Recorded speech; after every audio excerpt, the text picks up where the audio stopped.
announcement from Benjamin C. Steele talking to you about wearing a mask. Not this one, but this one. With everything going on right now with this pandemic, you need to wear a mask. My mask is for your safety. Your mask is for mine. Now, I don't care what your uncles, brothers, best friends, mailman's roommate from college put on social media. Chances are they did a very better than average chance that they're an idiot. So when you go outside, you put on your little mask over your face, put the little straps around your ears, and we're all going to be a lot safer. This is 18.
Mercer, one half of the Tag Team Champions.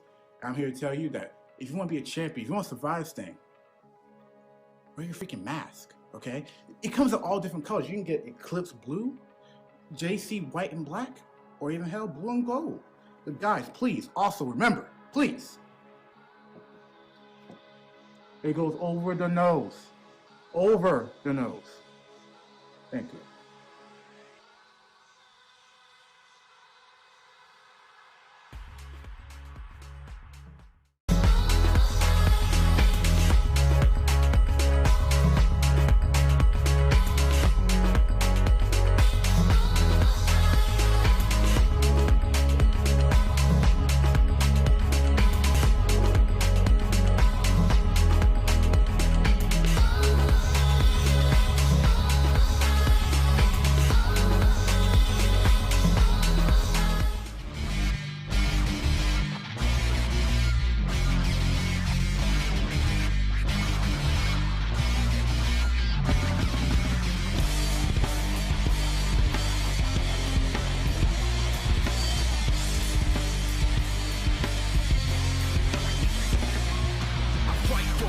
For a foot or an inch, yeah, I fight for you all. It's the truth and I'm in, yeah, I fight for referee breath.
What's up?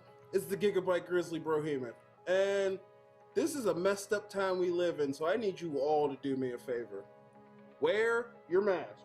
Like this, not like this, or like this, or like this, like this. Wear your mask. It's for your safety and mine.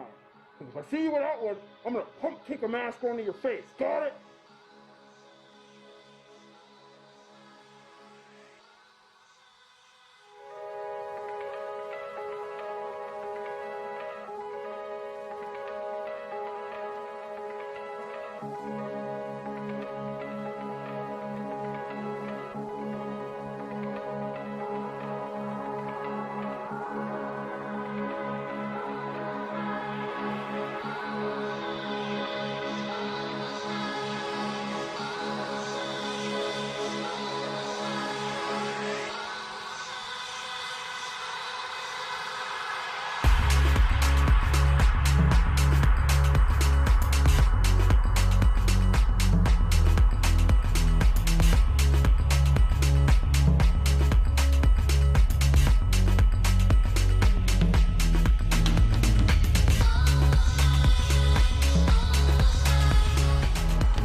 Announcement from Benjamin C. Steele talking to you about wearing a mask.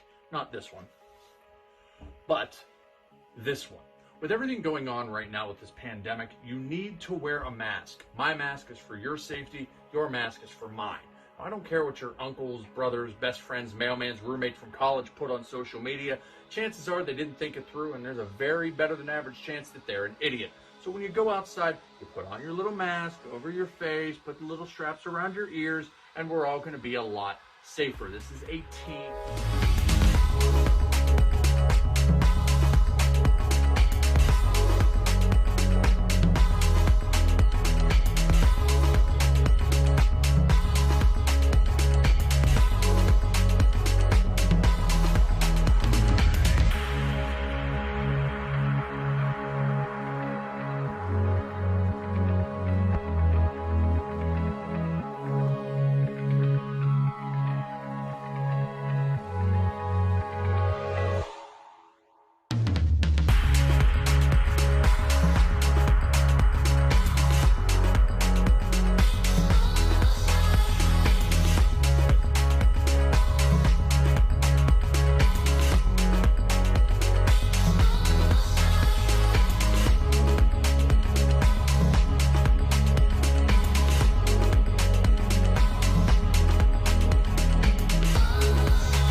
Mercer, one half of the Tag Team Champions.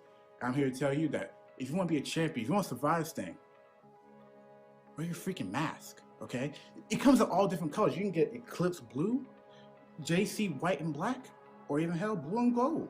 But guys, please, also remember, please, it goes over the nose.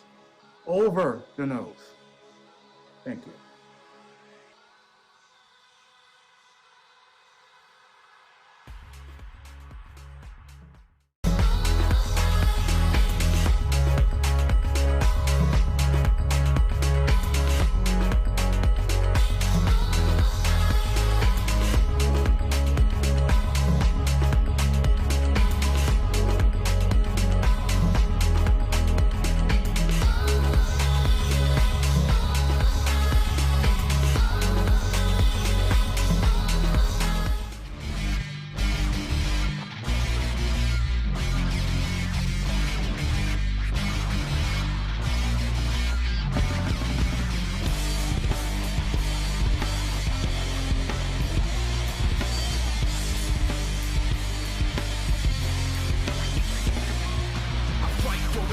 for a foot or an inch, yeah, I fight for you all. It's the truth and I'm in, yeah, I fight for referee breath.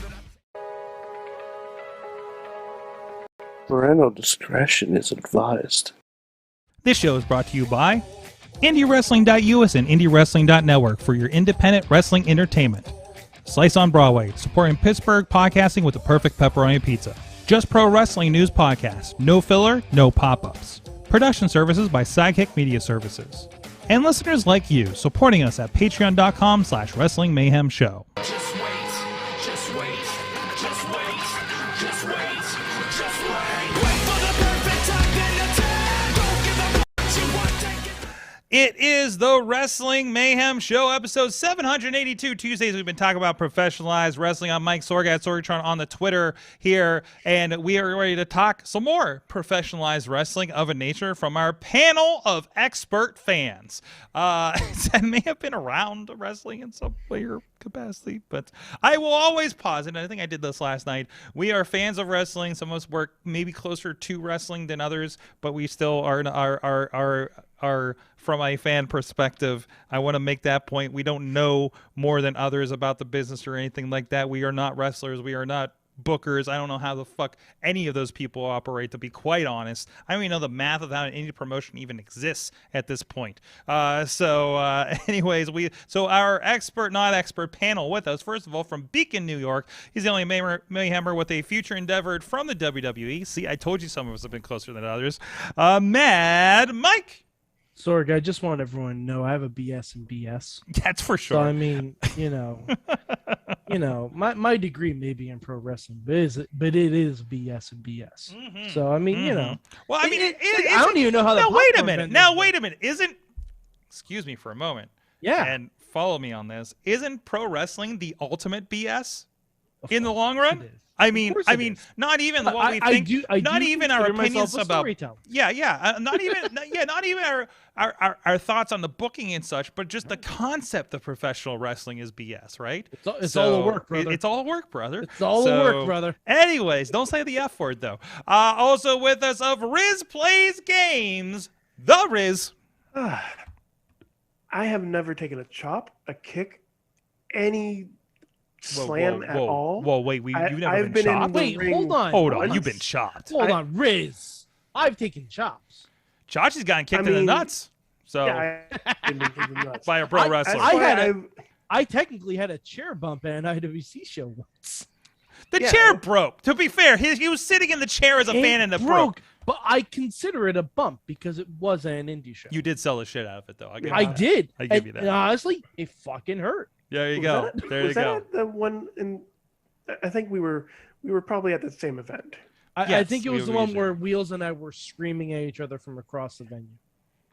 That is. But yeah, I have never. I don't know shit about wrestling, but I like it. I don't need to know all that. I like that. Sorg, I think we have a new tagline. Hold on, I want to write that down. We don't know shit about wrestling, but we like it. I don't know shit about wrestling, but well, hold on. While I'm taking care of that, also with us from California. Not Pennsylvania. No, not Pennsylvania. California, Long Beach, California, where something important's happening over there, whether it's about your new phone or your maybe new governor. I don't know. Alex Kahrs of Occupy Pro Wrestling is back with us. How you doing, sir? Yeah, hi. So tonight I'm joining you all here from the still apparently unnamed new venue for NXT 2.0. The Gap Zone.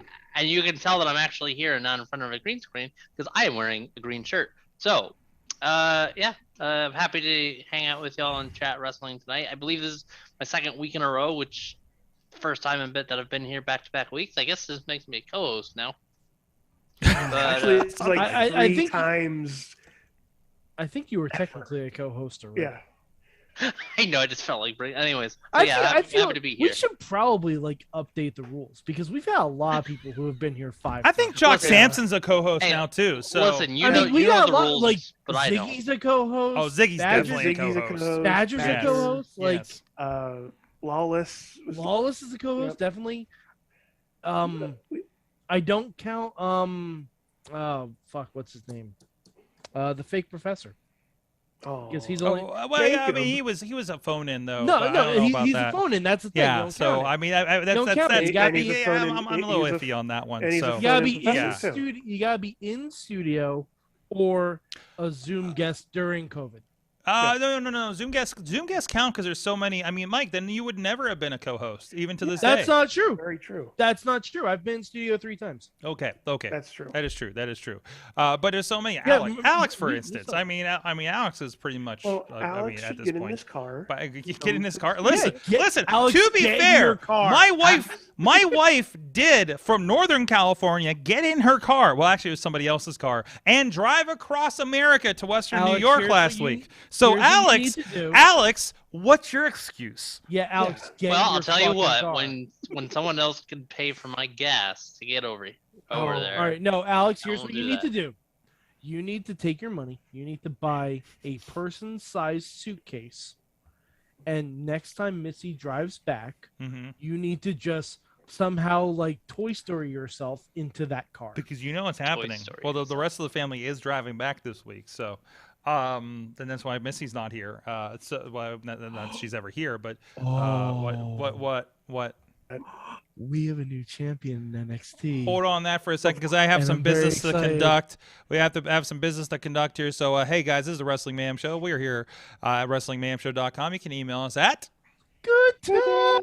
goodtimes at WrestlingMayhemShow.com, 412-206-WMS0, Matt Mayhem Show on the Twitter, the delayed action, Facebook, great wrestling page, Wrestling Mayhem Show page and group. A lot of great discussion happening over there. And we are typically live every Tuesday at 9 p.m. Eastern on Facebook Live, as well as the Wrestling Mayhem Show YouTube, the Sorgatron Media, and IndieWrestling.us Twitch, and the IndieWrestling.us YouTube, I am on wherever. the Twitch right now. What's that? I am like I'm manning that Twitch channel right now. Oh, you're keeping an eye on that for me. Okay. yes, I am. Yeah, so we decided, Twitch. since so many It's been- people are subscribed to our IndieWrestling.us channel, and we need more content, we're live over there for everybody that subscribes us to that. And Show somebody, us you're a fan of the and- Mayhem Show without telling us you're a fan of the Mayhem Show. Emotes only. there you go. And speaking of emotes, I do believe we're having some side conversations about that, and maybe we'll have some Oh, we Mayhem are. specific emotes Ri- happening on IndieWrestling.us. So Rizz, I mean- did I use Rizz? Did I use Twitch logo correct? Limbo. Jargon? Yeah. Yes, correctly. Did I there you use go. it? There you go. There it is. Cool. Because I'm not on Twitch. No idea. I'm what not we're on doing Twitch. I'm not on Twitch. TikTok. Anything that starts with a T listen, that's not What's a Twitter. Tic Tac? Listen, we are starting a Twitch team basically for IndieWrestling.us and Wrestling Mayhem Show, and that consists of Rizz, Dutters, and Alex. And Yeah. that's Oh, okay, so we really got all the bases covered. oh yeah, we A do. tall We do. lady, a nerdy guy, and someone from Silicon Valley. Well, Got it. Yeah, I mean, I think that's a Twitch channel right there, isn't it? That is. I mean, that we're- is a Twitch channel. I mean, That is- stop manning the chat room. You guys should just do a show together. So I mean, geez. All we needed is a nice influx Rizz, of money. man, and we if got I- it. Man, why have we not had Dutters just get a kiddie pool in her living room and Twitch from there? Because Hey, that's because That's a a thing. thing, That's a Sorg. thing on Twitch. I know was it gonna is. say- No, I was know gonna it say- is. Twitch. So I was And- gonna say, Rizz, when are you buying your indoor hot tub? I mean, Oh, I wish I can. I mean, why don't we have the Dutters and Boba Fett show with and geez, why would okay. I mean, the Boba Fett show, you might get some copyright issues there. Well, because but still, if think she's got a they're- cardboard cutout and she's got an AT-AT that she keeps as a pet. I think she walks it on a leash. Anyways, we gotta get back to the business. Please subscribe to all the places: Sorgatron Media Master Feed, and of course, thank you to our Patreon supporters at patreon.com/Wrestling Mayhem Show, including our friends at the fan of the show level, Bo Diggity! Woo! As well as Ed Burke and Team Hammer Fist down there in Florida. Poppy Club level Dave Potter, OccupyProWrestling.com. That's you, Alex. I was like, Oh, were you surprised? That's shocked? Did I shock you? What's happening? Sounds shocked. like, wait, no, No, like go the what? whole- What? what? I'm, sorry, I've exposed us to gimmick of complete delays the whole night. Sorry. Oh, no problem, no problem. We are going across country, aren't we? As well as Pizza Club, love our friends Doc Revenue, Kyle Turner, The Rizz. That's you. Oh. Rizz. That's just a and reaction Bobby from all FJ the Town patrons and on the manager show. level Bradley Ruthers and Tina Keys. Bradley's been sending me messages. No. Are they There about are butts? strange noises over Don't over answer him. Is he voice saying Chase messages, Gold? like just these voice messages, and they're like, "Woo!" Patreon.com/Wrestling Mayhem Show. Is he- You know what? You You know, need to yes, tell I the promised. Lord I promised to play them last night, and I didn't. No, and- no, Sorg. Yes. If he wants his voice to be heard in creepy audio, I don't know if that's he- his voice. he knows exactly what to do. And where to Send that Hold on. sound Okay. to the Mayhem hotline. Yeah, he really should. But he's just Yeah. sending to me personally, so I don't know what this means. It doesn't even. It's not even. Scary. Hold on. Let me try this again. Oh, boy. I hope one of those voice messages is just him saying Chase Gold. I don't know. None of them are. No. That would seem to make so. What are we even doing? Oh Lord. Is that? What the fuck is this, Bradley? I think that's What is the happening? sound. I think that's the sound he really makes when he sees butts. Man, that I thing. think that's what it He is. must have been watching the sex scenes from Heels. I don't know what the fuck is happening. No, you know what that I is? think I've heard. That's the I don't theme even- song to NXT 2.0. Oh, must be. Speaking of which, I understand something's happened now. That we're kind of following the buzz. We've obviously been busy with the show and calamity that's been happening here tonight. Yes.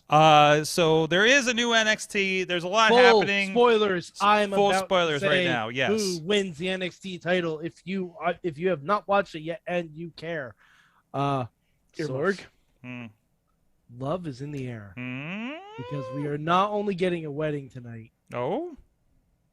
The NXT Championship has been reunited with, I dare say, it's true love.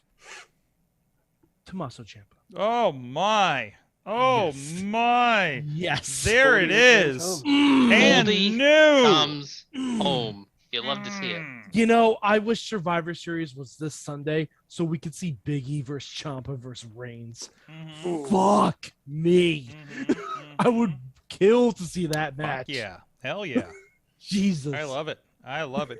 So, how is Nickelodeon NXT tonight? From what we can see, otherwise, like, does it seem like other than new champion, like, have we seen the presentation? Have we seen anything out of it? I know, of course, Alex, you're kind of stuck on the West Coast no man's zone that you don't get to see it live.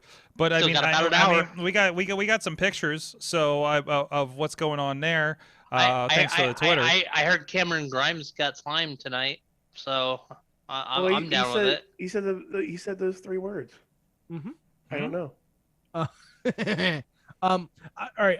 I wanted to watch NXT fully, so I've just been following via social media.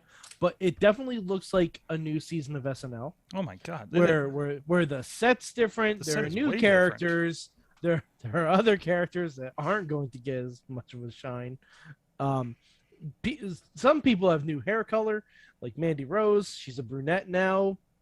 So yeah, things are happening. There was supposedly. And Go ahead. Rick Steiner's son debuted. Whoa. Okay. Yeah, Okay. yeah.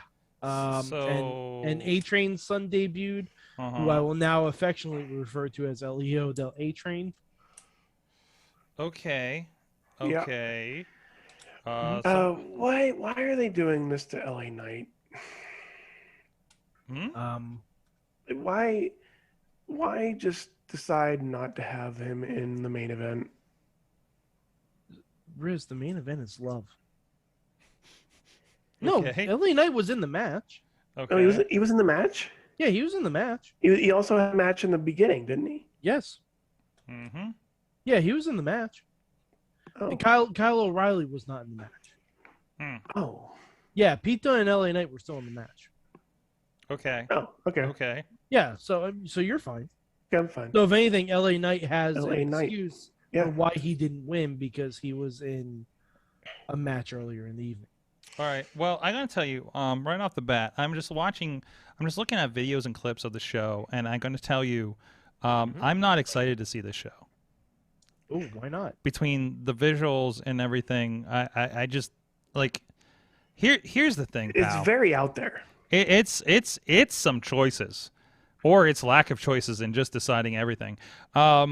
I listen. I feel like NXT was cool and gritty and everything. Like I feel like this is not that. This is just But this is just neon vomit in the set. It's too bright. It's too. I don't know. I kind of like the openness of the arena. I think the openness looks pretty cool. Like guess. with all the house lights on, you can see the fans and everything. Like, Yeah. I think that's kind of a cool setup, because especially going from where they were with the CWC, where you couldn't tell if there were actually fans there. But to be clear, this is the same room.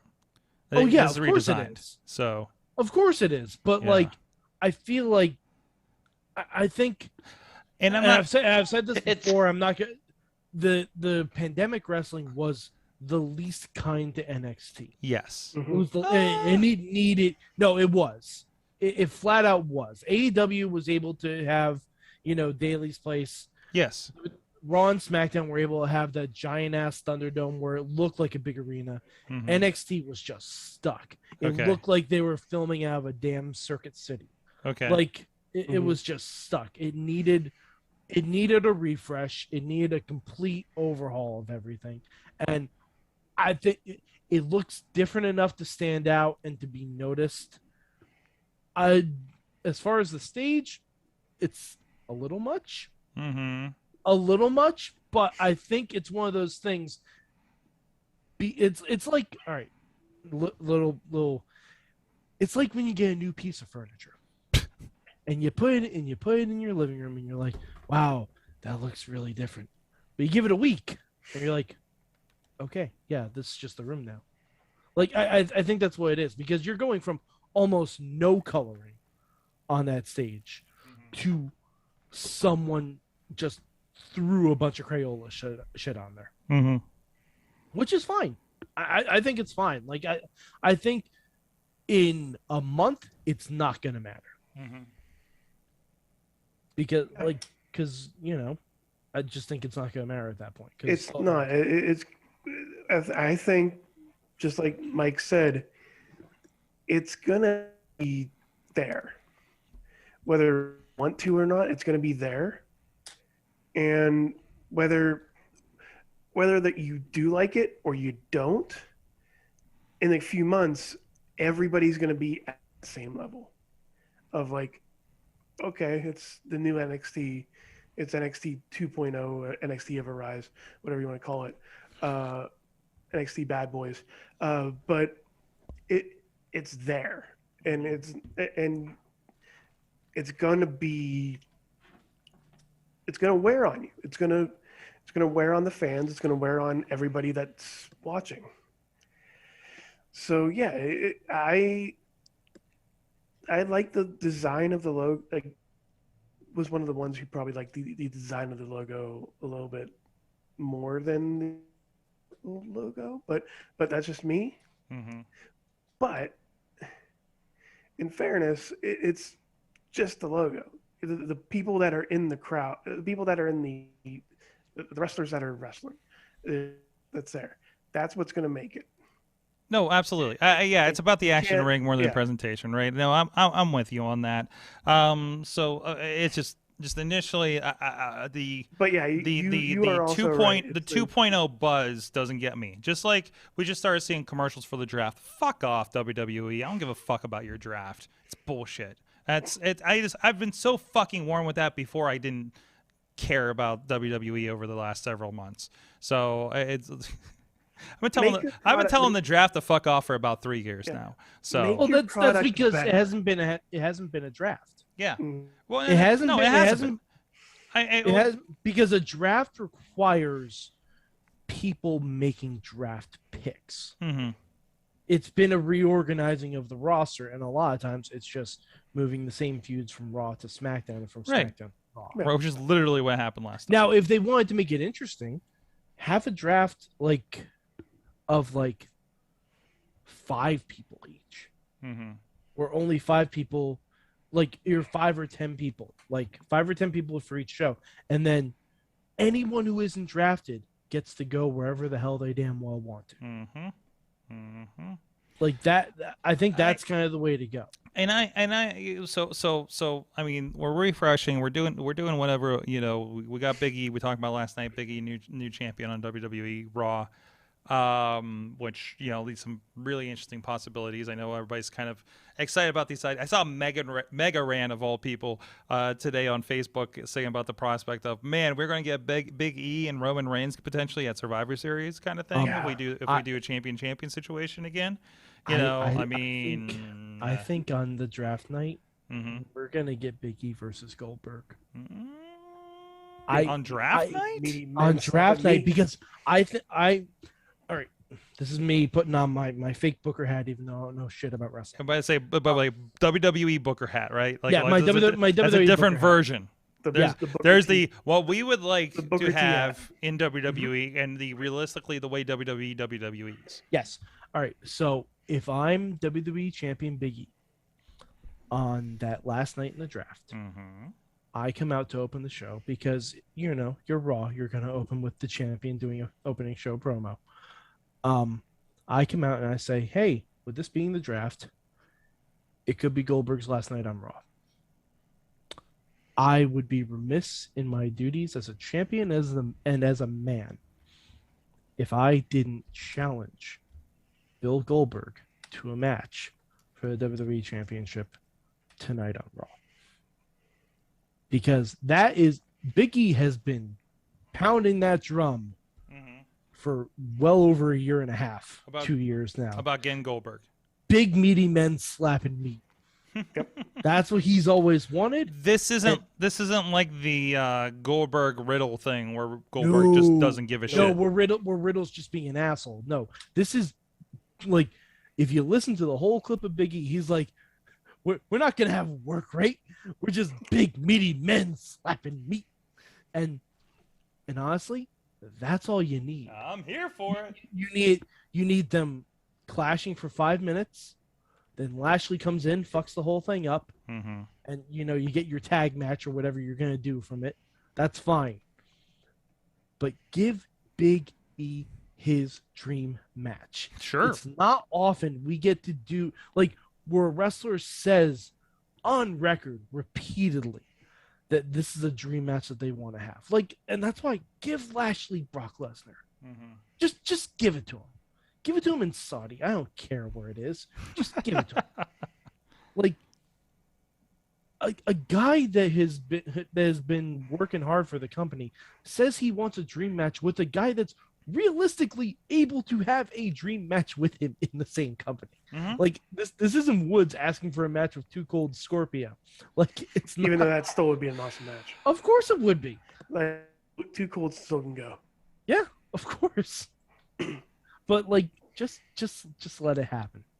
And plus, if you can plug Goldberg wrestling on a Raw, that's gonna pop a rating.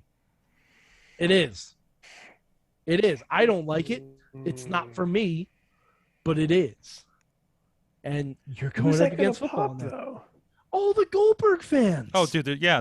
That's the reason Goldberg comes back. If you think Goldberg comes back and you don't see the needle move from the general WWE fan base, by the way, this podcast does not represent the general WWE fan base. I want to make that clear. That's true. Okay. So I don't know. And really, is there one? Where is the WWE super fan?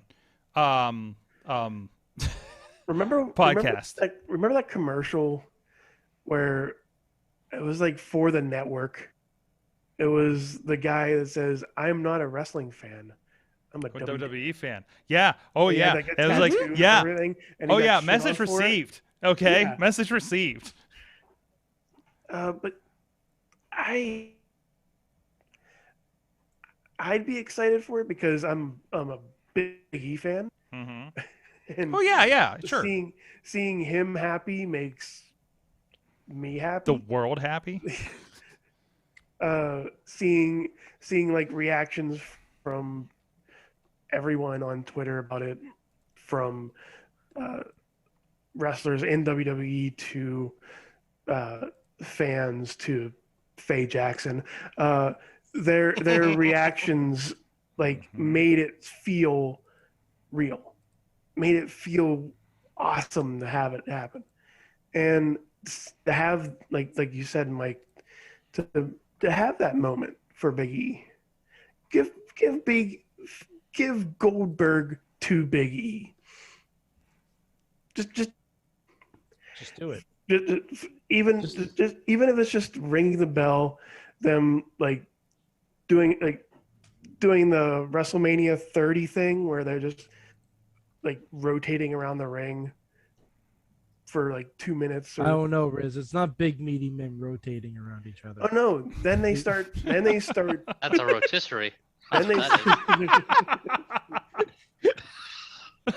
Oh God! Pro WWE Wrestling Rotisserie. There's your WWE show title. Rotisserie Draft. But yeah, just having you just have that moment. I can see Sorg right now is Googling how to spell rotisserie. No, I'll just figure it out later. But yeah, just do it. And like I said, and going back to your point about the draft, Sorg. Why? Fuck the draft. Oh wait, Yeah. is that what that was for? Yeah, that was it. That was correct. You mean the That was superstar correct- shakeup? That was the correct answer. That's what for the that. draft amounts to, really. Yeah. But it doesn't make sense when the Royal Rumble, Mm-hmm. Money in the Bank, Mm-hmm. and you can have and people are just jumping over to other companies. What am I? Brands. Just having Big E on Raw brings the New Day is now not broken up. Mm-hmm. And it has that moment of just what's the point of the draft? Mm-hmm. There is none. And that's why I'm where I am. I do want to bring something up about that though, and it ties in a little bit with the situation with the New Day as well. Funny enough, so I was just thinking, I feel like last year around this time we got the draft, or rather, I guess mid-October, because it was the second week that SmackDown was on Fox. Or no, not last year. I'm sorry. Maybe a month All in, the right? days are a blur. Yeah. I'm talking about 2019 after. I'm sorry. I'm remembering now. This was 2 years ago. Sorry. Yeah.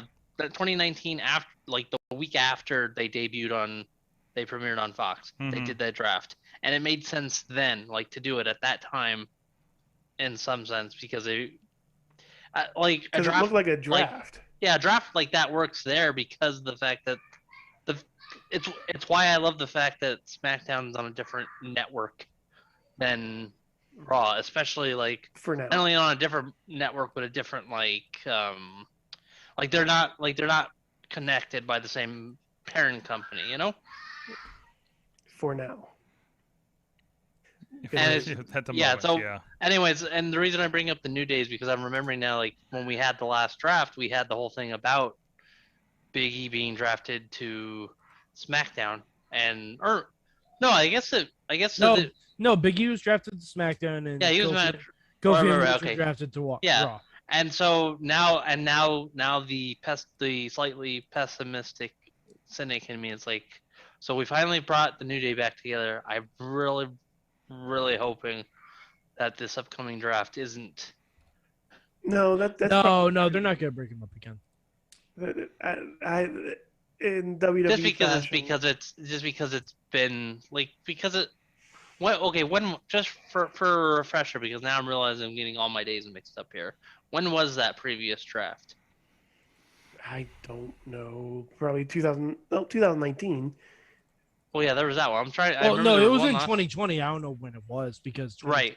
2020 literally happened in 2020 is either a a blur. week or 37 years, depending on who you Yeah. ask. Right. So my point, and I think that's the other thing about the draft that is a bit annoying, and that's why I made the joke earlier about it basically being the It was Superstar around the Shakeup. same time. Okay, so It so was it's at October- least been halfway. October 9th and October 12th. Okay, so the draft is an annual thing on. Yeah, it was roughly the it same was the time. next That's week. good. Yeah. Because let's not forget there was that stretch of time where they'd have these superstar shakeups, but I think there was 1 year where we had at least 2 of them within a couple months of each other or something. Then you had the wild card rule, Then you just had people showing up on whatever show they wanted. Well, I think they're also dealing with shortened rosters at the Right. time because right, there right. are a lot of people who couldn't make the shows for certain reasons Mhm. because we were That's in the true, middle yeah. of a global pandemic. Well, So, I'm I not. mean- I'm not talking. I don't remember how much of this was happening last year, but I see your point. Otherwise, yeah. Oh, it was all the time. Mhm. Mm-hmm. It was all the time. I mean, WrestleMania 36 had people from NXT on the show, for Christ's sake. Yeah. Like True, it was, yeah. Like it was happening all the time. So I mean, I think the big thing that they could do to make the draft matter, and this is an easy thing to do, but I think it would help tremendously. Split up Sonya Deville and Adam Pearce. Put one of them on Raw, one of them on SmackDown. They still work together to make matches, but they're the ones that control the rosters for each show. Mm-hmm. And to be clear, we're not. Are you wanting to call them general managers, or No, have we no, completely no, moved no, on from that no. at this point? No, you don't have to. Okay. You don't have to call them general managers because they can still make decisions together, but like draft representatives. Like Like- the thing I don't like about the recent drafts was the fact that it was pitting manager like a manager type to a manager type.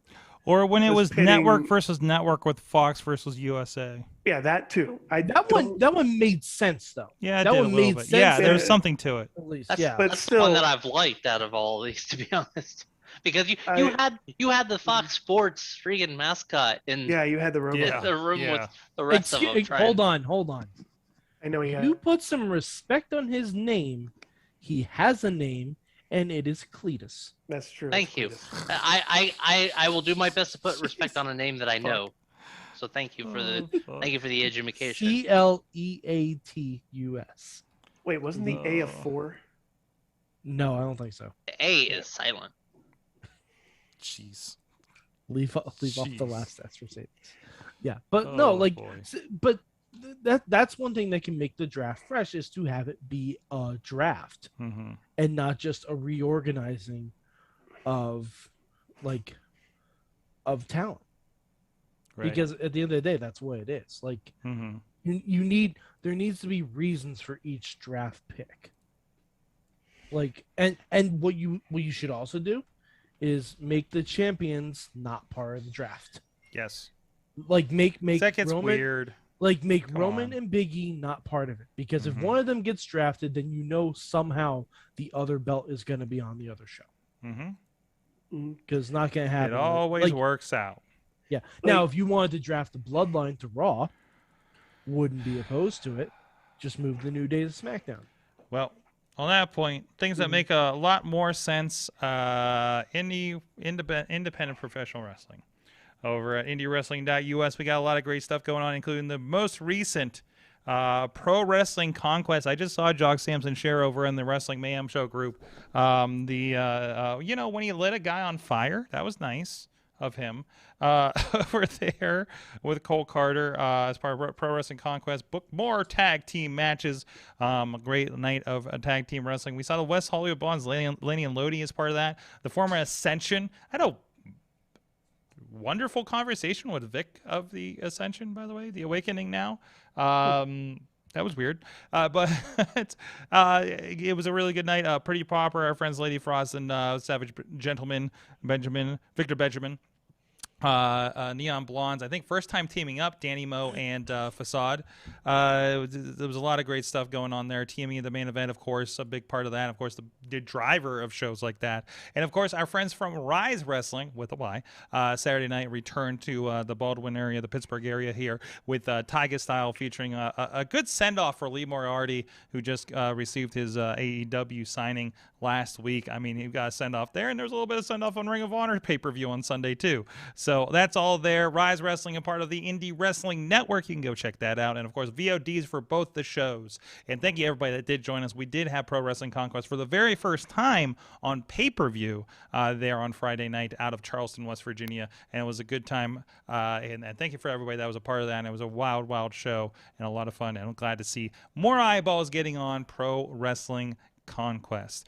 Definitely a promotion to be looking out for. So since we didn't have you guys on night, I mean friend of the show, Lee Moriarty, again had a great weekend between a fantastic match on Dark Elevation with Danny Garcia and then again through the Rise, Ring of Honor and stuff like that. Rizz, I mean Lee's one that you've seen over the years here in the area, right? He, like, bar none, best professional wrestler in North America. Period. That's it. That's the whole conversation. Like, you don't have to put anything else there. He is the best professional wrestler. He's the best athlete. He's athletically the best. He's possibly he's possibly the nicest wrestler in professional wrestling. Mm-hmm. And he deserves everything he gets. Absolutely. Everything. And knowing that he's going to AEW, knowing he's going to go to a better roster with guys like Yuta and Orange, people who he's wrestled before, mixing it up with, like, hopefully Jericho or something like that. But just having him in that mix, Mm-hmm. making these dream matches possible, makes watching stuff like Dark Evolution or whatever it's called, Elevation, yeah. Evolution, whatever, Evolution. Dark Evolution is a mystery. But just to see him perform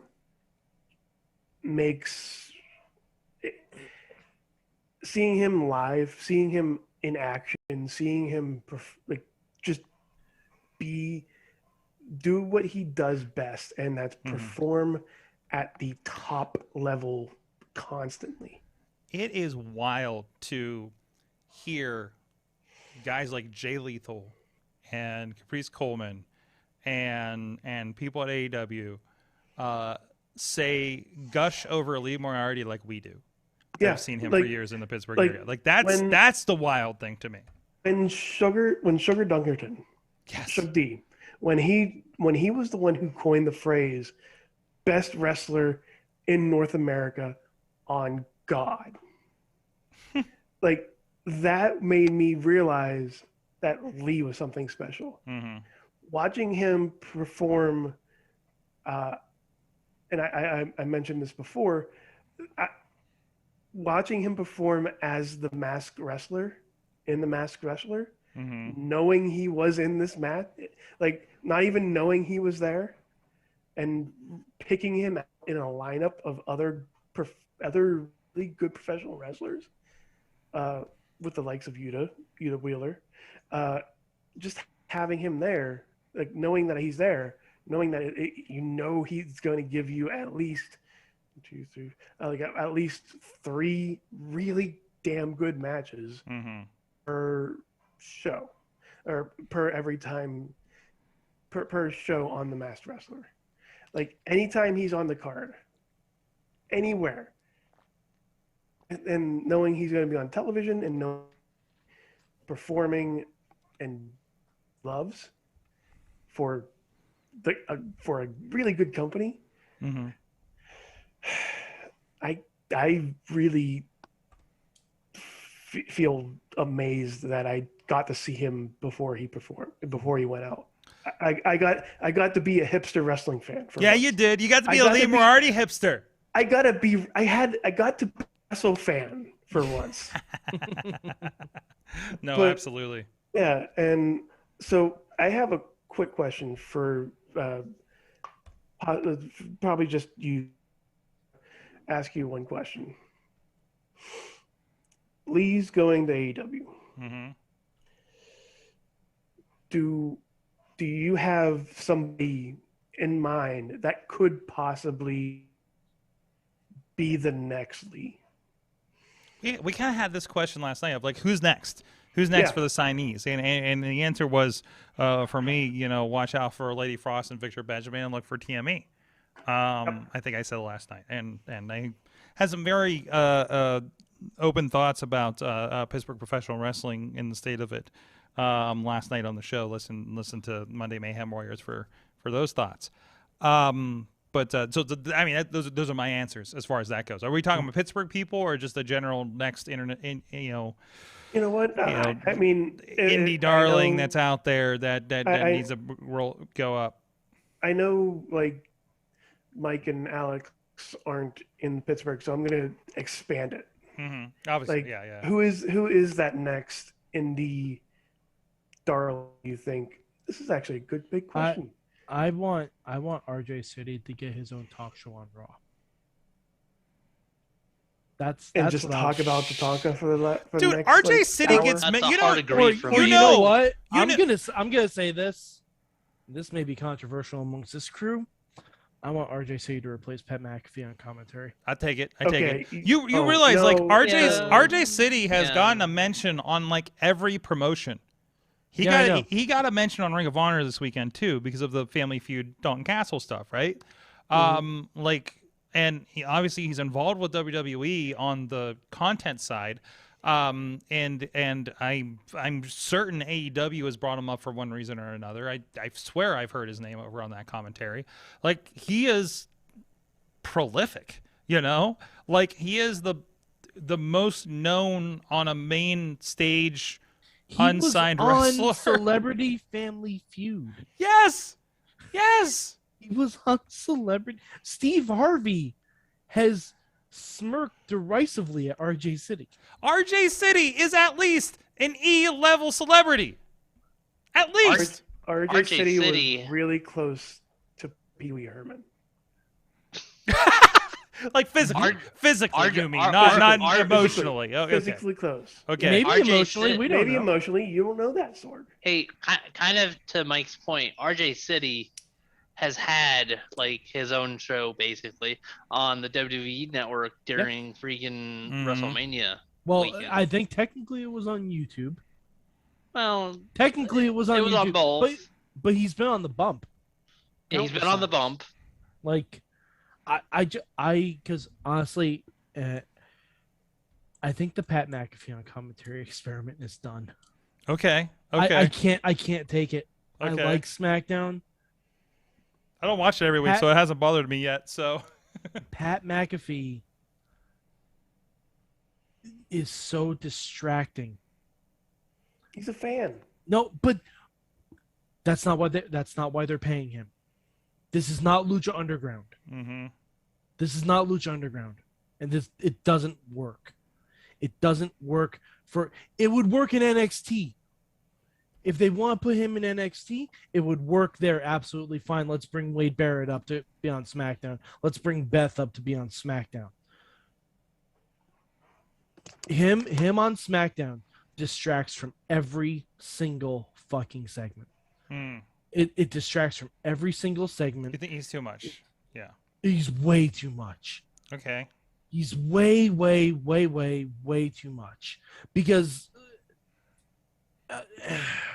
and I don't know, it just he did like the couple weeks when he wasn't there, gave me life because those Here's okay. Can we table I've Yeah. actually been kind of formulating this conversation about commentary for a while, because I feel like everybody has a problem with every commentary team. I don't want to start the conversation now. We'll get to that in a moment. We're going to put that in our what's been our what if segment because we're all kind of discombobulated tonight. So please put a pin in that for a moment. But in the meantime, you can also put a pin in, but I don't know why you wouldn't. That'd be dangerous when you go to eat it. Our friends at New York City style, yins are made, sliced on Broadway, supporting Pittsburgh podcasting with the perfect pepperoni pizza. And I went for a walk with the puppy to get the pizza tonight, and enjoyed the neighborhood. And again, if you don't have Slice on Broadway in the area, sorry Alex, sorry Mike, sorry Tina, there's most of you. Please at least support your local independent. 50% has. 50%. At least 50% of the group has the represented tonight. So Sorg, you perused for the perfect pepperoni pizza with your petulant puppy? Yes, I did. Thank you. I was working on that. We're going to take a quick break, and we'll be right back after this. Let's talk commentary. What do you guys think out there in the chat room? What's a good commentary? What is the best commentary team right now in the chat room? Let us know, and we'll come back after the break.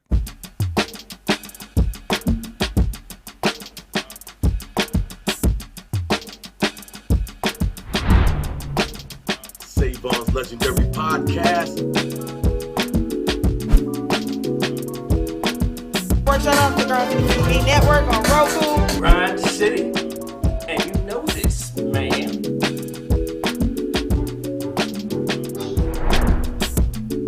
You know what I'm saying? It's like right place, right time, out of nowhere. So what you saying?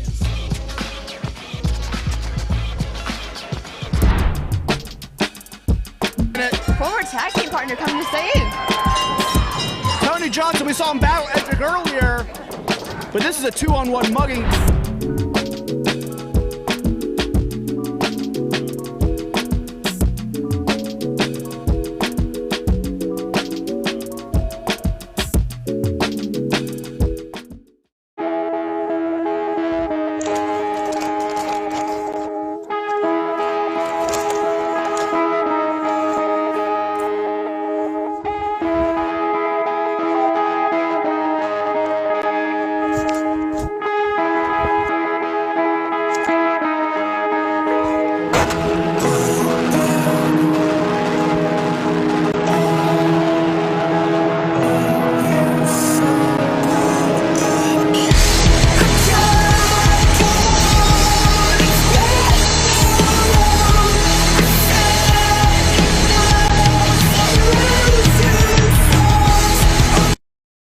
Hey guys, it's Zeke Mercer, one half of the Tag Team Champions. I'm here to tell you that if you want to be a champion, if you want to survive this thing, wear your freaking mask, okay?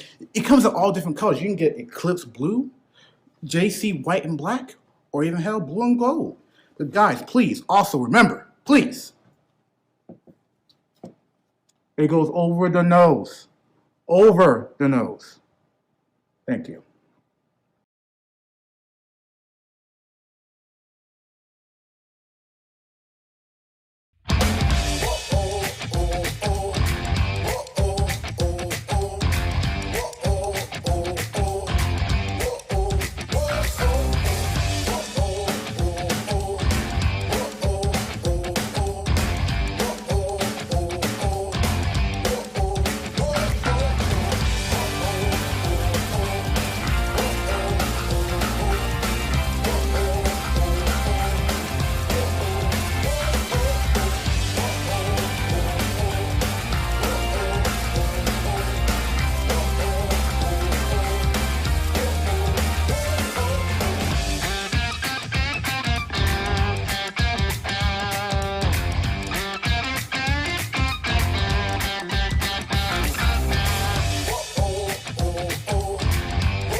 The world of pro wrestling, it's bigger than ever.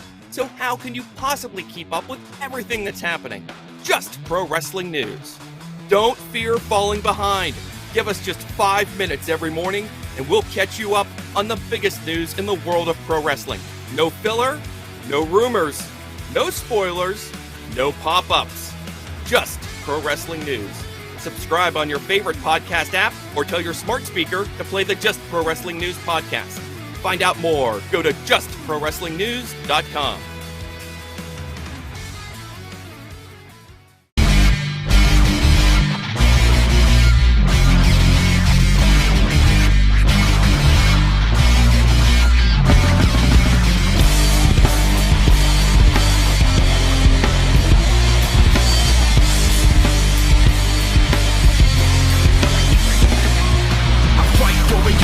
a foot or an inch, yeah, I fight for you all. Is the truth and I'm in, yeah, I fight for every breath that I take.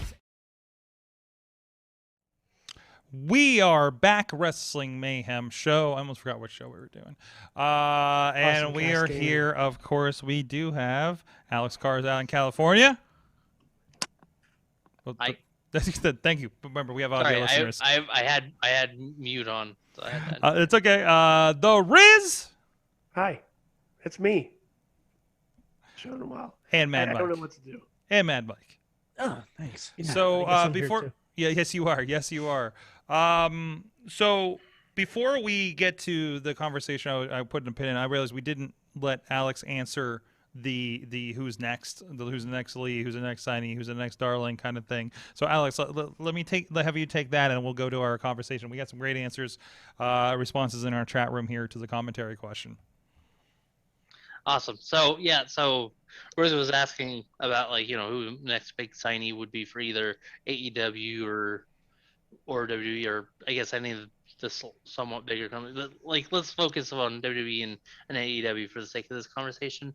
And it was funny because when he asked me and Mike, he was like, "Well, you can expand past Pittsburgh," and my response in my head was, "Well, the good news is for these two that I have in mind, you don't have to go too much. You don't have to go too much further past Pittsburgh, because I'm looking at the Philly area for these guys." I think So my question is, what do you call a very good professional wrestler when he gets signed to one of the big companies?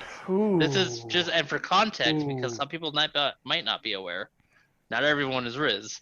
A very good professional wrestler you just is the call current him a name professional wrestler. for the man that used to be Dasher Hatfield in Chikara.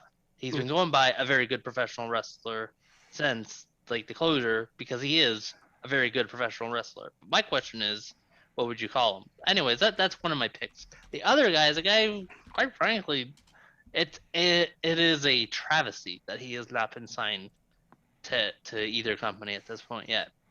And that man is Hollow Wicked. Yeah.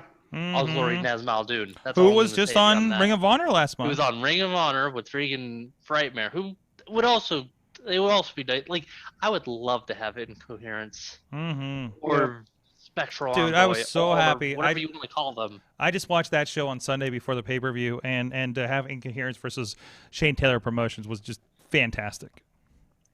See, I need to watch that match back somehow, because from what I understand, they even got Ultramantis Black On commentary. on comment. Oh my god! Now, Wow. yep. Imagine You may have all- just sold me on a Ring of Honor pay-per-view, my friend. Imagine Yeah. Ultramantis Black and Danhausen. Imagine if Danhausen Mind was boggles. around during Chikara. So, I mean, Yeah. But then okay. again, I mean, so He'd be much perfect. Chikara has made it into AEW.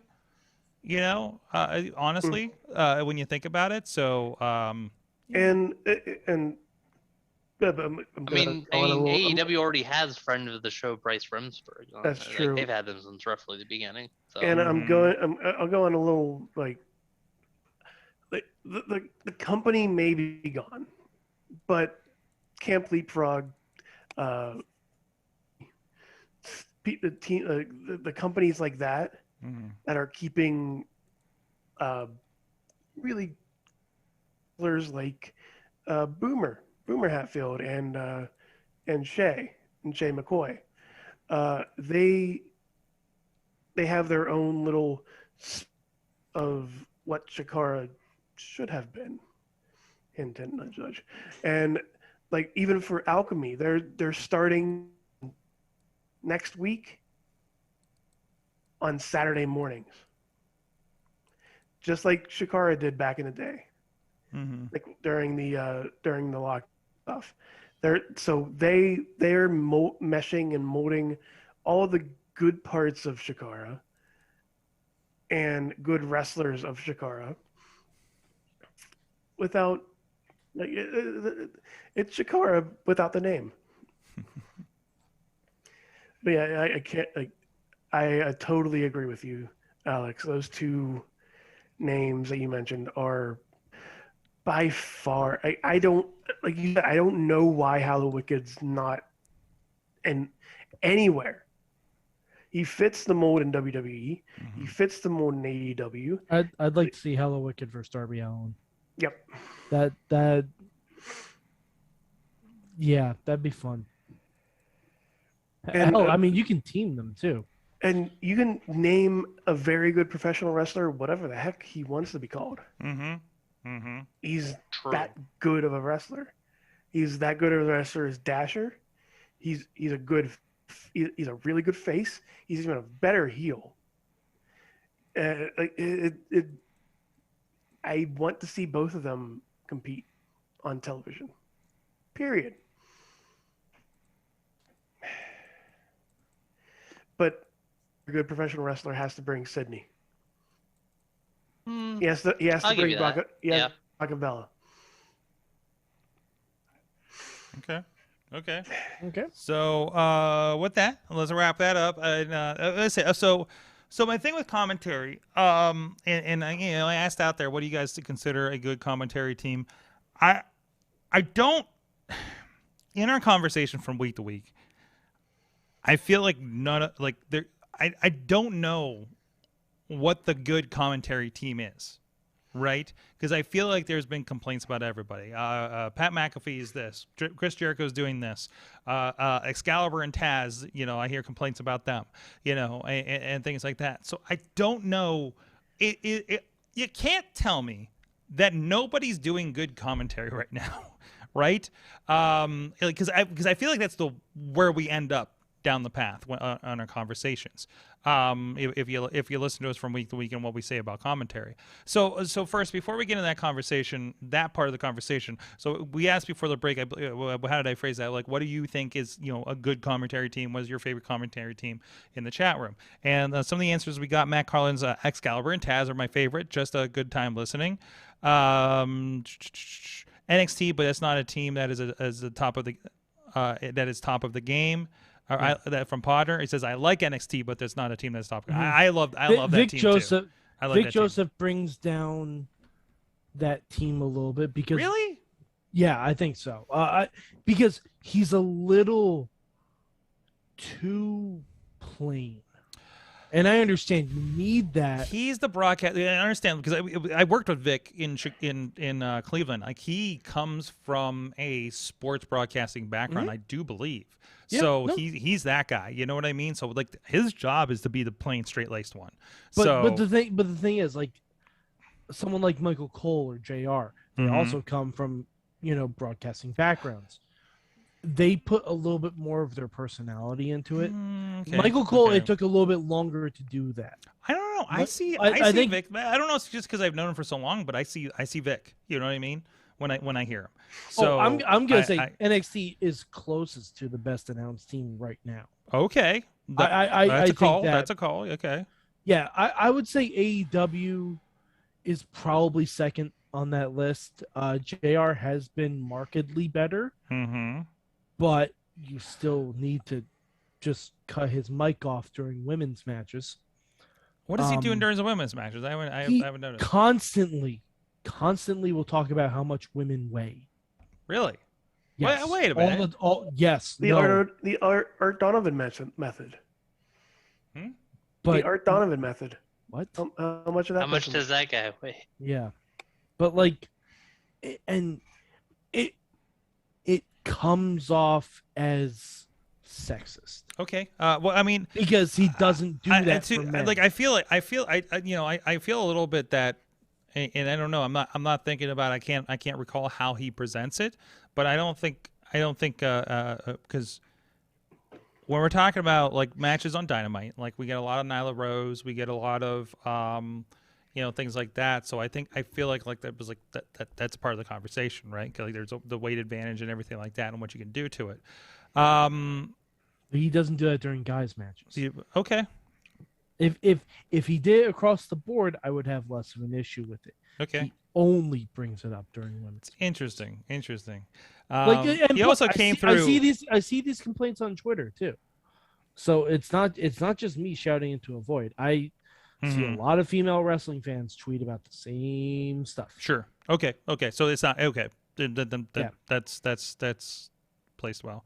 I still say AEW would be perfect if they just saved JR for the main event of every pay-per-view. Mhm. Like Tina- they just save him. for Tina's that. saying Tom and Corey had a that straight-laced heel dynamic that had worked at one time. So apparently they've gone off the. Wait, Tom and Corey, Tom Phillips, and who's Co- not there Corey anymore. Graves, yeah. Okay, Tom I Phillips gotcha. is gone. I think they missed Tom Phillips a little bit. A little bit. He was good. He was very good. So what's happening here? Let's see what else we got. Matt says, you know what? Riccaboni and Coleman, they're the best. I'm with you. I love Riccaboni and Coleman. Like Yeah. like they vibe so freaking well, don't they? Refresh my memory. Who? Ring of Honor. Ring of Honor. Ring of Honor. So Okay, I was I thinking- haven't watched and Ring of Honor, Caprice, but- Caprice kind of had, you could say he had sort of the Rev Ron Hunt ish gimmick. It's not the same, but you know that kind of tone, I guess, a little bit. If you don't recall him from those days when he was active. So, but because he had like a pulpit like segment and stuff like that on there and everything. So, and I think there is I think Rev does get a lot of advice from Coleman actually. So I'm pretty sure. What else we got in here? Oh yeah. So there's that. Derby and let's see if there's anybody else in here. So, but I I'm with you. don't think anyone else threw up. And I know I hear complaints from other commentators in the wrestling game of various levels. Some on major 3-letter companies that we have talked about on the show, that have said they don't care. Right? It's like, well, it's a YouTube show and they're having Jimmy fun. Smith doesn't give a shit. Jimmy Smith, who's that? Yeah, the guy on Raw. Oh, that guy? No. Yeah, What do you doesn't mean he give a- doesn't give a shit? he doesn't Like give a at what shit. point? He still doesn't know moves. Okay, He but doesn't know move. Sorg, I'm sorry, he's been there 2 months. he should be getting something. That's not. It's that's man, not his. that guy. This is. You I'm just gonna go. I'm just gonna go with my statement that I put in a Facebook comment the other day around something like this. TV's hard, you guys. So I'm not TV's saying hard, it's you not, guys. but you know what's easy? this is doing not an research. easy thing. Research, like, and maybe, and what did he come from? Is he an MMA guy? Was no, that baseball? baseball? Oh no, MLB. No, you're. Baseball's the other guy. Yeah, Adnan. Yeah, but I Like- guarantee Wait. He No, knows- I wasn't clear. What was he from? MMA. MMA. Yeah. Okay. So he's MMA. Man, it's a different muscle. It's similar, but it's a different muscle. And to go in It's that still world, researching your product. it's still researching. And if he's not connecting it out there, I don't. He's got people in his ear to help him out. Yeah, And- but he and that also should be helping. has, and this is why I think Verk actually got the Raw end of the deal, Yes. Mhm. unintended, because Oh, he's the he guy that was had- there for like a month, right? yeah, he had to be the guy to take it to commercial, bring it back to commercial, Yeah. talk about things, make sure everything's good. When you have professional wrestler talking machine of Corey Graves Mm-hmm. and other professional wrestler talking machine Byron Saxton, just going ba ba ba ba ba, because Corey and Byron have this chemistry, quote unquote, of Corey hates Byron, And they perfected Byron- it over years. yeah, and they started doing doing conversations over top of him, making him late for shit, making him cut out, Just making him like not- just like an overzealous opinionated podcaster on Zoom. exactly. I don't know who you're talking about, Sorg. Yeah. No. Yeah. So he's getting steamrolled. So I know it's a different and muscle. He's the outsider, so nobody's probably giving him slack, right? Like So like if he was on SmackDown, Mhm. if either of those two were on SmackDown, Mhm. when it's just him and Mhm. Michael Cole, Mhm. that would be okay. But But that doesn't work it doesn't. because Why? then you don't have a color guy.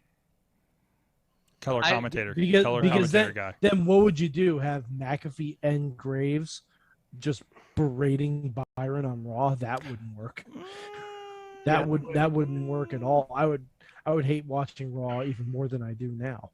I would just like to, if it's all right, I'm going to interject for a second because I was thinking about this. This is all about interjection. It's a no. podcast, Alex. I don't know how you do it on your Twitch channel. I mean, I'm usually the one who keeps quiet until he gets his turn to speak anyways. Are you like It's the all a most thing. polite wrestling Twitch channel ever? wow. Pardon me while I express my opinion Every for a one of moment. It is. Every So- one of Alex's emotes is just someone politely raising their hand. Yes. Wow. Yeah. Wow. Also, wow, Sorg.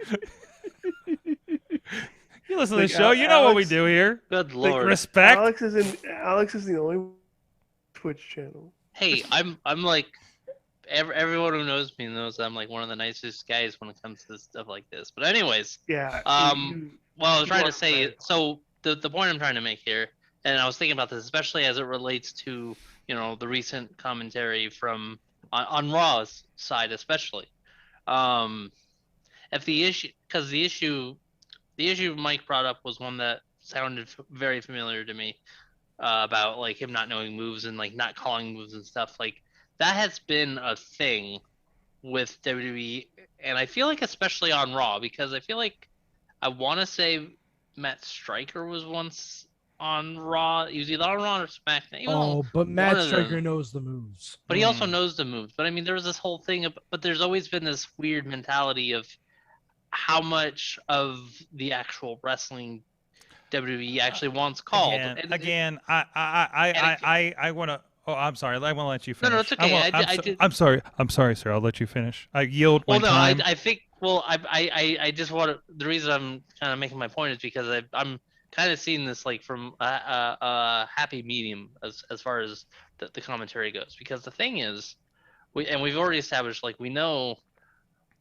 that Vince, or Vince, and if Vince is not there, somebody else is in their ear giving them instructions. Mhm. And so there is a sense of like how much blame do I personally put on a commentator on WWE, especially on Raw. I'm pointing at Raw as a specific example because I feel like these kinds of issues come up on Raw more than they do on SmackDown. Right.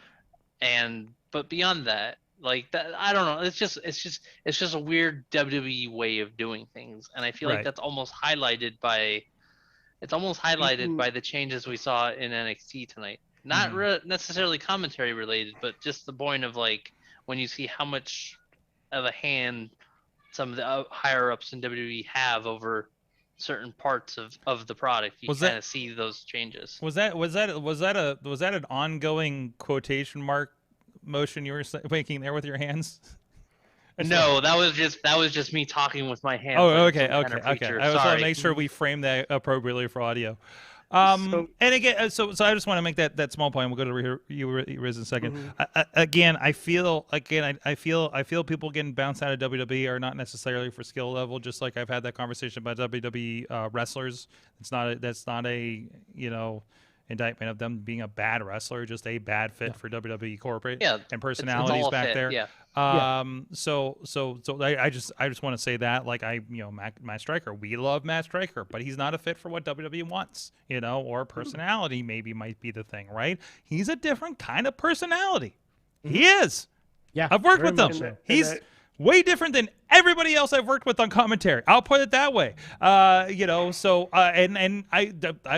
I will say the same thing about some other former WWE guys. I'm just like, okay, I get it. I get why they probably didn't stick around, because they're not bad. They're great, but I can see them not being great for WWE, or Yeah, because like button Pat heads McAfee- or what, Pat So I McAfee, get it. Like, I don't like him, but if you would put Pat McAfee in Lucha Underground with Matt Stryker, perfect fucking fit. Oh God! Perfect Oh, fit. Fuck! That would have been please. wonderful. Hell, I even think Pat McAfee would do okay on like Impact.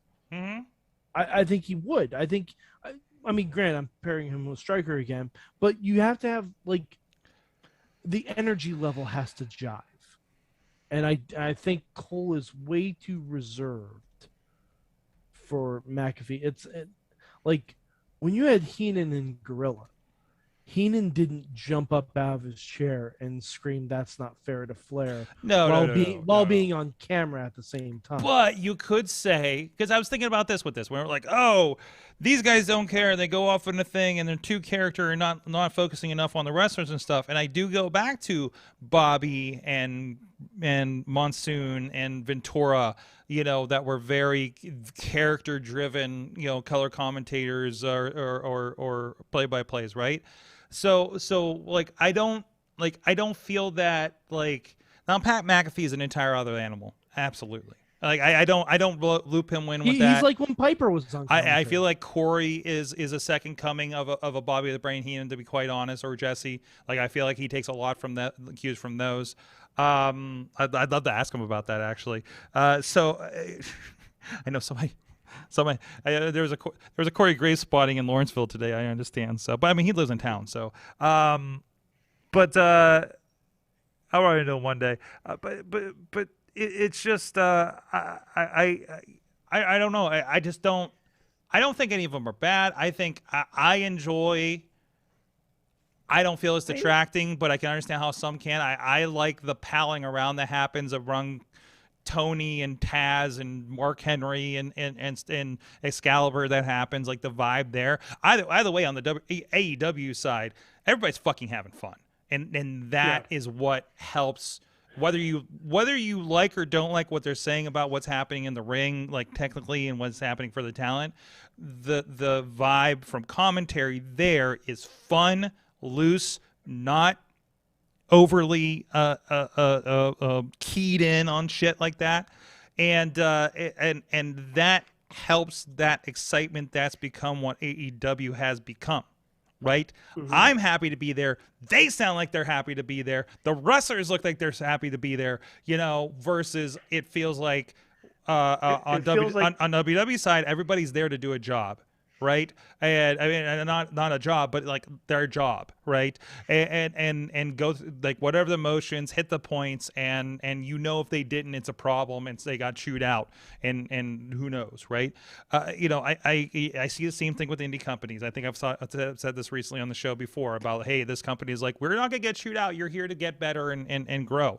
AEW is still amazingly, when we talk about darks and elevations, at that, you're just here to get better and learn, and then get in front of the fans. And like, as you get better, is why I said last week about a dark and elevation is NXT, because this is where you're just going to learn, grow, get better, get used to being on TV, be exposed to the fans, create a fan base, and then you're Danny Garcia doing matches on against every fucking big name on Dynamite and Rampage, and your 2.0 son. Congratulations. That's the path. I'm sorry. It was a long ranty thing. Rizz, I'm sorry. You've been trying to get in on this, and then I want to get to this article that Tina just dropped in the chat room after that. So I agree 100% with you, Sorg.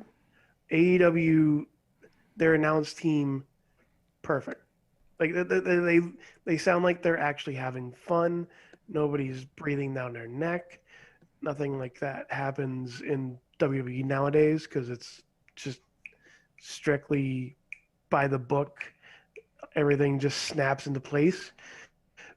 But I'm into the belief of, I want to feel what they're feeling.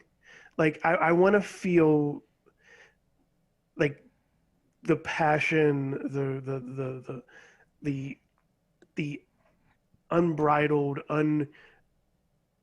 just passion that the announcers have. That's why Mauro Ranallo is probably one of my favorite announcers. Mm-hmm. Mauro, jeez, yes. Like just having him just go insane. He didn't look at notes. He didn't look at the TV, like the TV screen that they have. Well, once in a while he does, but he's focused on the ring action. He's focused on what's happening out there and what's happening in front of him and what's happening around him. And that's why I thoroughly enjoy McAfee, because it looks like he is not in that mode of, okay, we have to be professional. Vince is watching. Vince is listening. We have to be. We have to do this. We have to do that. And he's out there to make it look good. And yeah, he's acting much. But have you seen Pat McAfee? He's a bit much, cuzzo. Mm-hmm. He's much. So, but when Morrow did it, Morrow never detracted from the product. No, he enhanced it. He enhanced it. Pat McAfee to me does not enhance. Okay. Because when the camera cuts to McAfee because he's standing on his chair, that makes me think he's trying to get. Well, now there's stuff like that, but it's not like that's not. Sorg, it happens at least 3 times during a show. Okay, and then it's not like that hasn't happened in the past. I'm literally looking at an article right now about the coach, and it's got a clip in there of like Kane's fire hits and he falls back in the chair. They're doing spots like that with the commentary. They're having fun with that. So yeah, but that doesn't mean that was good. It was part of the show. It was them working together. It was making it part of the show. It's a show. So whatever is entertaining. If you're like, listen. The WWE fan to the WWE fan, or to the WWE fan, which is Vince. Pat McAfee is an antic that people can react to. And say, look at this goof and this, that, and the other thing. And we're not talking wrestling. We're talking WWE. Remember, I know. But okay, but hold on a second. So it's part of the show. It entertains the one WWE fan, and therefore it happens. Okay, so that's, I believe, what's happening there. But let me ask you a very simple question. Mm-hmm. When was the last time a WWE announcer had merch? Well, Pat McAfee also was a wrestler. No, announcer. But Pat was a wrestler, and Pat is an announcer with a brand going in. Who has had a brand like Pat McAfee before he got on the thing? You're ignoring my question because you know what my point is. Coach, Jonathan Coachman. No, not the last. Who was the last one? Yeah, Jerry Lawler. Jerry. JR.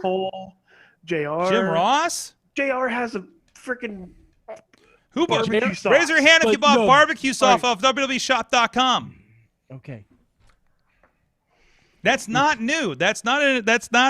The commentaries are not the product. Hey, I was just about to say. No. They are. I'm sorry, they're not. They are part and parcel with the WWE product. You are mistaken. They're garnish. They are. They are a part of it. They're side dishes. They're not the entree.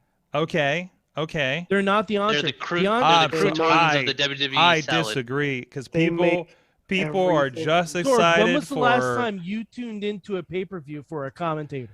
Mauro Ranallo. Right. Okay, but was that the only reason? I mean, no. I'm sorry. Is one match the only reason you've got a pay-per-view? Sometimes. I mean, it's not boxing. Royal Rumble every single fucking year. If there was no other match on the card, and we just had a Royal Rumble, you would buy that. I think that's a tough question because we none of us have bought a pay-per-view from WWE since 2014. So first of all, okay. Well, so we technically all and every and no. And no single match on All Out was worth $50. I'll say that. No, absolutely not. So okay. I want to address this article, and this is actually a two-part because I read an article about Coach Jonathan Coachman, and apparently this is the one about a whole other angle. So the one I saw earlier was about how WWE will screw you over for $1, and in that case, and this is all allegations on Jonathan Coachman's part, so no direct. We're going to color with that. This is not proven fact. This is his view on how things went. So who knows? But on that side, he was making a thing about WWE about I think he got brought in for the XFL, was doing it when XFL folded. Apparently he had not yet turned in all of his expenses, which weird. He says from $8,000 to $20,000 in expenses, and I was like, why that big gap? Because all the games were on the East Coast, he's on the West Coast, that kind of situation. And actually it has been documented how many people have gotten screwed over and have sued since the folding of XFL, which was, I think, a roundabout partially caused by the pandemic as well. And just God will strike down XFL every time it relaunches. Sorry, Dwayne. But I did not know about Sorg, this one. If there's one person that God shines his light on, it's Dwayne "The Rock" Johnson. Yes. We all know this. And I hate to get into this because this is disheartening stuff about a friend of the show, Corey Graves, that we're just talking about. But apparently, there's allegations. The coach says that he had the Golf Channel stuff. And remember when he was on the 3-man booth several years ago on Raw? He's basically alleging that he had to leave. They knew that he was going to be off a few weeks. Renee was on. She was great. It was Venom. Corey didn't want the 3-man booth, didn't want coach to come back. So again, this goes to, true, partially true, whatever the case may be. But this lends to the idea, again, that it's more personalities interjecting. And he talks about comparison-wise when he worked with, and that's why I was talking about the Kane spot, JR and Lawler, who worked with him, fed him lines, wanted to make everything work. And then that was a complete opposite amongst things there. So, but I mean, that's what you always hear about. This is where, let's see, Coach, he was replaced by David Otunga and Renee during the times he was off, and he felt bad for Renee because getting thrown into that. But of course, Renee kicked ass. So, Renee was fine. But I mean, this is just more, and I think about the culture and the people that have had the bad experience with WWE, but I also think about, New Day, Big E, right? People that are a part of the company, integrated in the company, do very well by the company. I think if you ask them, and they've had their issues about like how much of a fight it was to make the New Day happen, right? But but of course, if you talk to them today, like they, are WWE is life, WWE is that, kind of thing. So they are integrated. They are benefiting. They are. No. Am I mistaken on that? Woods, no. Woods, no. Oh, Woods has been vocal. Woods has been a little. Well, I'm not sure if you saw the one video of where he meets the fan who has the up down championship. Okay. He goes up to him and goes, "I'm not gonna do this until I'm 80. I'm gonna do something else after I'm done here. This is not the end for me." Oh, well, he says that all the time. And he is the one with the degree. Yeah, he's an actual doctor. Yes. Unlike I actually don't know if that's true. I don't think he finished. Oh no! Oh, I think I did. I thought he did. I'm pretty sure he didn't finish. Really? I think I remember him saying that on the New Day pod. Anyways, he has his outs. Like, and honestly, I think it's starting to get to him a little bit. Okay. Because yeah, because his up down stuff is being fucked up. Cole wasn't the Breeze is gone. Well, Breeze is kind of gone, but he's not really. He's just mad in the chair. But it's like everything around him is going away. Yeah. And he also has the ins with like G4 that's going on. He has his Twitch channels. So he has YouTubes. He has everything that he needs to not rely solely on professional wrestling. Absolutely. Until he's and to clarify, according to Personal Life on his Wikipedia page, so it's true, he says that they say that he does have 2 bachelor's degrees in psychology and philosophy. So he does have degrees. Yeah. And but so he changed his username from Xavier Woods PhD to Austin Creed Wins because I don't think he finished the PhD. Okay. Well, he was working towards the Masters as of 2015. But that's also, like, I know people that have received Masters or have done partial Masters and things like that. And I think that's something that, I feel like that is something that he could complete later, right? Oh, yeah, absolutely. Like, that's absolutely, so, yeah. I mean, this, cool. Maybe he pulled back because New Day was getting so high, he probably had to fulfill those obligations and couldn't do the Masters, right? So I mean, that makes absolute sense to me. Yeah. So no, absolutely, no, he gets it, and that's a guy that knows that. I mean, I the likelihood of becoming the next Randy Orton, Stone Cold Rock, Brock Lesnar, the Bobby Lashley, are so thin, right? For even anybody that's a lifer there at WWE, right? So I think that's realistic, and I think that's reasonable. Even look at Bobby Lashley. Mm-hmm. How far did he come from to get where he was at? Mm-hmm. Drew. Like you said it like he was he was kind of groomed into becoming the champion, but it took forever to get to the WWE Championship. He had an exodus. Yeah, and So. like he had to go to TNA, Impact Wrestling, stuff like that, around all over the place to prove himself. But then he came back. But he was easily, I believe. Oh, geez, I think this was part of the WrestleMania documentary from this year. Like they did some background on him. I think he talked about leaving, and I think it was mostly about like he wanted to try MMA at the time, and I don't know what. I think something soured on him in WWE, and he was just like, I gotta go take a shot at this MMA right now, kind of situation. So, and he came back around. So I mean, was it good? I mean, he wasn't.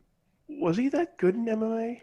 I don't know. I only remember. I think I only remember him. Only remember like one match. He was with Bellator, so I mean, it honestly, I don't know if good gets you success in MMA exclusively. Because man, listen, I'm working around MMA. I don't understand any of this stuff. Like how, like the matches, the rankings, the championships, like what determines what. It's to my understanding, it's not a clean, like it's not like a football tournament. Then again, I guess it is kind of like college football because that doesn't fucking make sense either. But it's not like a playoff. Hey, you're going to the next champion. College football is determined by like the NWA. Yeah. Like it's not like this guy has so many wins and losses. This guy has so much, so he's the obviously next up. It's more about it's about booking. And promotion and things like that. It's not about anything else. It's what have you done for me lately? Yeah. So I mean, it's that kind of stuff, and I don't know. I don't know. It is what it is there. So I don't think he was like horrible there. Maybe he won. He wasn't probably as bad as CM Punk when he won. Not to bash on that, but Punk is 0-1-1. It's totally fine. Oh, okay. He tied that one. Okay, so yeah, I think they just threw it out. I don't think he actually got the win. I think he just threw out the match. Well, you said 0-1-1, so there's a tie. Yeah. No wins, one loss, and a tie. One no decision. Oh, no decision. No so, decision. Okay. It's not really a tie. It's a no decision. Yeah, it wasn't default. You're right. I should know this.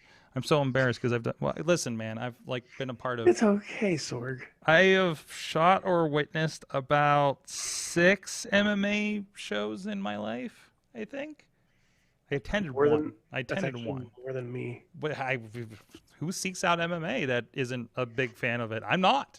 I'm really not. I could not. I've said this. Like I don't watch it on TV. I don't have an interest in it. I watched Ultimate Fighter back when that was on, like originally, and it was like after Impact Wrestling. But like ongoing, Brock Lesnar, a couple of fights. Right. I have no persistent interest. But man, it is kind of fun to film.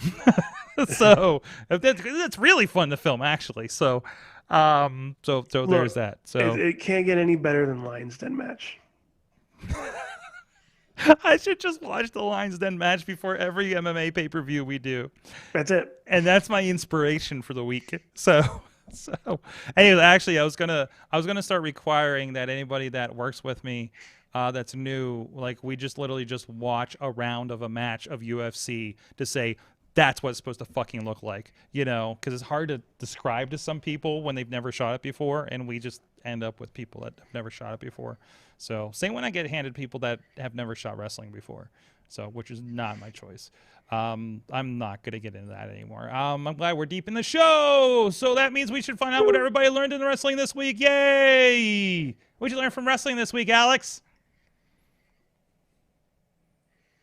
Unmute. Sorry. Yes, that's all right. I'm here. I'm trying to. I haven't heard from you for a while, so I wanted to get you in here in your fucking bright background. It's very bright. Holy crap! The entire tone of the room changed across my monitors when that happened. Oh, actually, no, that's okay. I just figured out what I learned in wrestling this week. I learned that the new NXT is to the old NXT what light mode is to dark mode on Discord.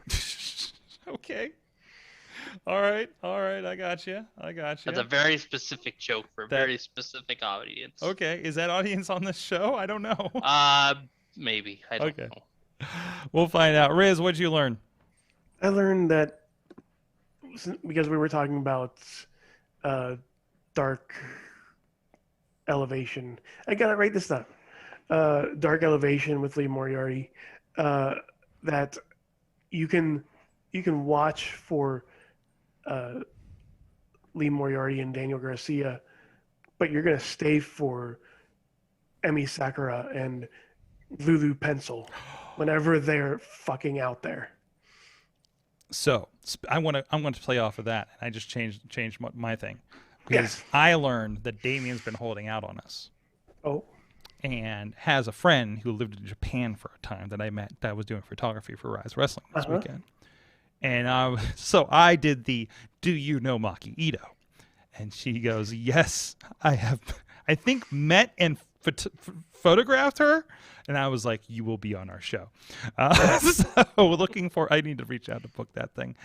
Also, the thing I was going to say is I learned, thanks to a fireball from Jock Sampson at Pro Wrestling Conquest on Friday that I mentioned earlier, that Cole Carter will finally fit in to Chaos Project.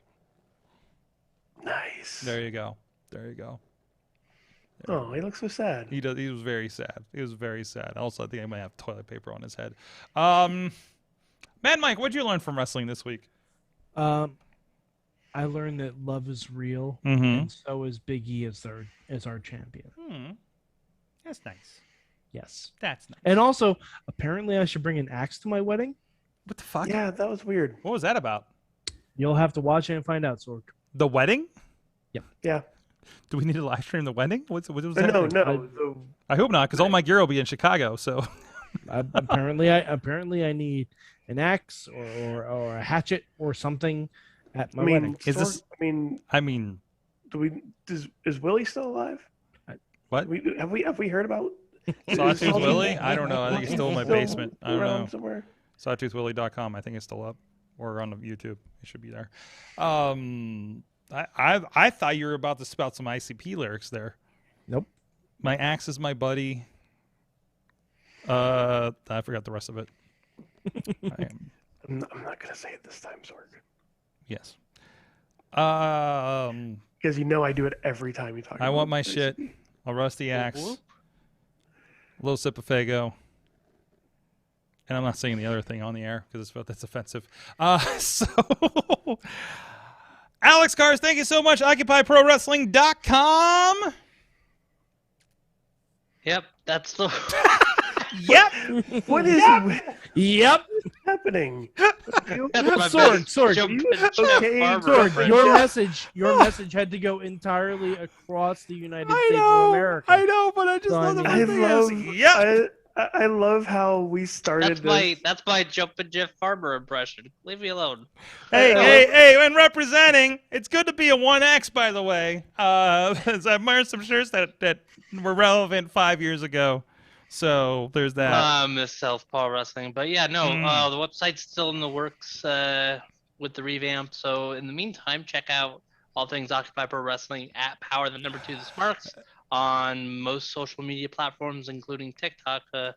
You gotta help me. I'm figuring out TikTok. That's right. And you do. I see the notifications. You go live, pal. on your Twitch page, and I've dropped into a couple of. It's been a bit, but I know when you're first here, I know I listened to a few of your shows there, so some great conversation there. That's why I was kind of joshing a little bit about your back and forth here. So, but no, go check out. That's how I usually am on those shows. Yeah, That's the trick. There's a lot more decorum on his show than ours, apparently. So there's mayhem in our name. Yes, he's come down from Long Beach, California, to play with us ruffians on the Mayhem show. Are you saying that Alex has a Alex? Do you have a sheet that you run off of? What?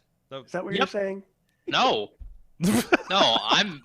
Well, what? Damn, I thought I had it. I don't. I'm not sure what that is implying. Yeah, I don't know what that implies like, either. Like a run sheet. A run sheet. Let me tell you. Oh no, I don't have a run sheet. Do you have a truck sheet? No. Do you have a truck sheet? I just have. Look No, at you. I just let my buddies / co-hosts talk and occasionally chime in. That's the secret. Because I mostly run tech. I'm basically the Sorg of the podcast. So you use my thing where, since I have to do all the thing on 5 computers in front of me, I use the entire co-host system as a crutch to do the show. Yeah, that's exactly what I do. And I only have one computer to do it all on. So, but it's still a lot, with the chat room and the thing and making sure everything works. Hold on. I'm going to show you what my video switcher is. Okay. Okay. It is an Elgato. Oh, look at that! So that is my video switcher. That's been pissing me off. It's this little thing here that was working okay and everything. Now it's like, what the fuck is going on with it? Welcome to Awesome. So it's that's what's happening. And it's don't buy it. Don't buy it. I'm pretty sure this is a no on me. I'm going to give it another week, and maybe I'm missing something, and maybe I need to reconfigure the entire way I'm doing something to use this. But no, just don't. I mean, you know what? This would probably be fine. It'd be fine for Twitch users. Fine. I do everything. Did you see this board? Did you see this thing? I'm just learning half the buttons now on this thing. It's a 12 channel. Look at all that stuff. Look at that. I don't even know what that fucking knob does.